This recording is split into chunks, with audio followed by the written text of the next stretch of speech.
Friends, இன்றைக்கி நம்ம மொறு மொறுன்னு ஒரு தோசை ரெசிபி தான் பார்க்க போகிறோம். தோசை பிடிக்காதவங்க யாராவது இருப்பாங்களா? அதுவும் இந்த மாதிரி மொறு மொறுன்னு சூப்பராக கிறிஸ்பாக ஊற்றி கொடுத்தா வேணான்னு சொல்லிடுவாங்களா? 3 பொருள் தான் இதுக்கு தேவை.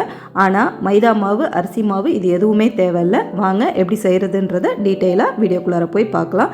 இதுக்கு முதல்ல ஒரு மிக்சி ஜாரில் 1/2 கப்பு மாவு ஜவ்வரிசி எடுத்துக்கோங்க. நல்லா பெருசு பெருசாக இருக்கும். நைலான் ஜவ்வரிசி இல்லை, நல்லா பெருசு பெருசாக வெள்ளையாக இருக்கும். அந்த ஜவ்வரிசியை நல்லா மையாக அரைச்சிட்டு வந்துடுங்க. எவ்வளோ மைய அரைக்க முடியுமோ அரைச்சிட்டு வந்துடுங்க.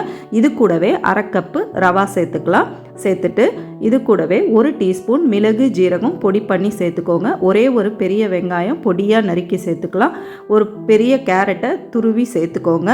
2 பச்சை மிளகாவை பொடியாக நறுக்கி அதில் சேர்த்துருங்க. கொத்தமல்லி இலையும் தேவையான அளவுக்கு கிள்ளி சேர்த்துக்கலாம்.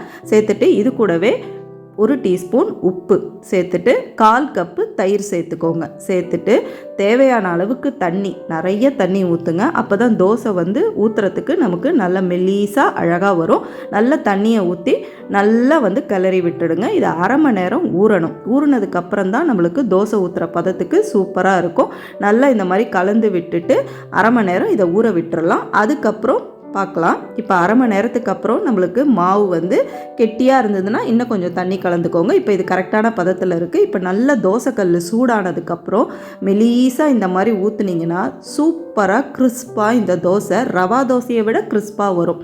நீங்கள் ட்ரை பண்ணி பாருங்கள். கண்டிப்பாக உங்கள் எல்லாருக்குமே இது ரொம்ப பிடிக்கும். இந்த மாதிரி நல்லா ஊற்றிட்டு மூடி போட்டு தான் இதை நம்ம ரவா தோசை மாதிரி தான் வேக வைக்கணும். நல்ல எண்ணெயை இந்த மாதிரி ஸ்ப்ரே பண்ணி விட்டுட்டு, இல்லைன்னா எண்ணெய் ஊற்றி சுற்றி ஊற்றி விட்டுட்டு மூடி போட்டுடுங்க. மூடி போட்டு ஒரு பக்கம் தான் நம்ம வேக விடணும். அப்போ தான் நல்லாவே இருக்கும் இந்த தோசை. பார்த்தீங்களா? நீங்களும் நான் சொன்ன மாதிரியே ரேஷியோஸில் கரெக்டாக எல்லாத்தையும் பயன்படுத்தி இந்த தோசையை சுட்டு பாருங்கள். சூப்பராக குழந்தைங்கள்லேருந்து பெரியவங்க வரைக்கும் விரும்பி சாப்பிடுவாங்க. இந்த ரெசிபி பிடிச்சிருந்துச்சுன்னா ஃப்ரெண்ட்ஸ் அண்ட் ஃபேமிலிக்கு ஷேர் பண்ணிவிட்டு மறக்காமல் நம்ம சேனலையும் சப்ஸ்கிரைப் பண்ணிவிடுங்க. லைக் பட்டனையும் தட்டி விடுங்க. இதே மாதிரி இன்ட்ரெஸ்டிங்கான ரெசிபியில் சீக்கிரமே சந்திப்போம். தேங்க்யூ.